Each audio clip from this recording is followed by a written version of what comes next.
ఏమండి, ఈ నామినేటెడ్ పోస్టుల కోసం నారా లోకేష్ గారు ఒక క్లారిటీ ఇచ్చారండి. ప్రతి జిల్లా నుంచి, ప్రతి నియోజకవర్గం నుంచి కార్యకర్తలు కావచ్చు, లేదా టీడీపీ నాయకులు కావచ్చు, క్రియాశీలక కార్యకర్తలు కావచ్చు, చాలా ఎక్కువ సంఖ్యలో మాకు దరఖాస్తు పెట్టారు. ఓకే, మేము కూడా మ్యాక్సిమం అందరికీ అవకాశం ఉన్నంత మట్టుకు పార్టీలో కష్టపడిన వారికి నామినేటెడ్ పోస్ట్ ఇవ్వాలని మేము ప్రయత్నం చేస్తూ ఉన్నాం. అయితే ఈ నామినేటెడ్ పోస్టులు ఇచ్చే ముందు మీ పార్టీ సభ్యత్వాన్ని ఒక్కసారి చంద్రబాబు నాయుడు గారు నెట్లో పెట్టి చూస్తారు.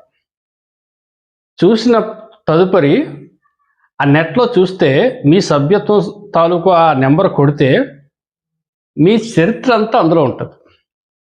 మీరు గత ప్రభుత్వంలో ఎన్ని ఉద్యమాలు చేశారు, ఎన్ని పార్టీ కార్యక్రమాల్లో పాల్గొన్నారు, వైసీపీ వాళ్ళు మీ మీద కేసులు పెట్టారా, మీరు ఎన్ని కష్టాలు పడ్డారు, మీ ప్రాంతంలో టీడీపీ అభ్యర్థి గెలుపు కోసం, లేకపోతే జనసేన అభ్యర్థి, లేకపోతే భారతీయ జనతా పార్టీ అభ్యర్థి గెలుపు కోసం మీరు ఎంతవరకు కృషి చేశారు, లేకపోతే మీరు వైసీపీలో అప్పుడు చక్రం తిప్పి ఇప్పుడు ఇక్కడ కూడా చక్రం తిప్పే ప్రయత్నం చేస్తున్నారా, అసలు మీ వైఖరేటి, పార్టీకి మీరు అంకిత భావంగా పనిచేశారా, పార్టీని మీరు వాడుకుని వదిలేశారా, ఇవన్నీ నటండి.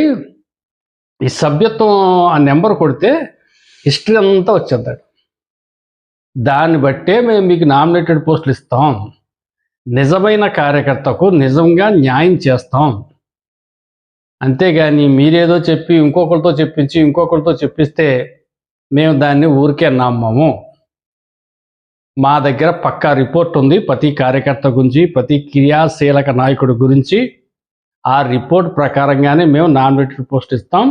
ఇప్పుడు దాకా అలాగిచ్చాం, భవిష్యత్తులో కూడా అదే విధంగా ఇస్తామని ఆయన కుండ బద్దలు కొట్టాడు. Thank you.